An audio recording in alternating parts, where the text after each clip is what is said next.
বালের খেলা। আমি জিততে চাই না, আমারে কে জিতাবে? মানে সুপার ওভার পর্যন্ত ম্যাচটারে নিয়ে গেলেন, সেই সুপার ওভারে গিয়া হচ্ছে কি আব্দুল গাফফাররে কেন নামাইতে হবে? আব্দুল গাফফার না কোনো ওইরকম ব্যাটসম্যান। তারপরে মানে সুপার ওভারে 3টা বলে আমরা অল আউট হয়ে গেলাম। মানে এটা কোনো কথা? মানে 3টা বলে যদি 3টা সিঙ্গেলও নেওয়া হইতো লাস্টের দিকে, 4টা বলে 4টা সিঙ্গেল হলে 10 রানের টার্গেট হয়। তারপরেও পাকিস্তান চাপে থাকে, এই ম্যাচ বাংলাদেশ জিতে। মানে আমার এত পরিমাণ রাগ উঠতেছে তা বলার বাইরে। যেই ম্যাচটা আমরা আগেই হাইরে গেছি, সেই ম্যাচটা বলাররা কোনো মতে ড্র করলো, সেই ম্যাচটাও আবার হারতে হয়।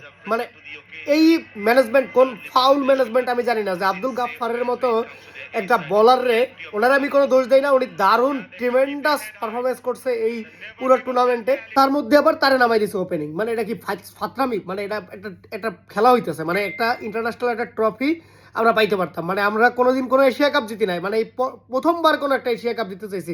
মানে অনেকে গালি দেয় না যারা খেলা বুঝে না, যে ম্যানেজমেন্টের দোষ। আসলেই ম্যানেজমেন্টের দোষ। মানে মাথায় যদি গু থাকে তাহলে আর কোনো কিছু করার নাই। মানে আমার চরম লেভেলে রাগ করতেছে, আমি রাগ কিভাবে জানবো আমি বুঝতেছি না। মানে এই ম্যাচটা আমরা জিততে পারতাম, এই ম্যাচটা আমরা জিততে পারতাম, আমরা ট্রফি জিততে পারতাম। পাকিস্তান এখন হচ্ছে উল্লাস করতেছে। মানে আমি খুব করে চাইছিলাম যে বাংলাদেশ জিতে।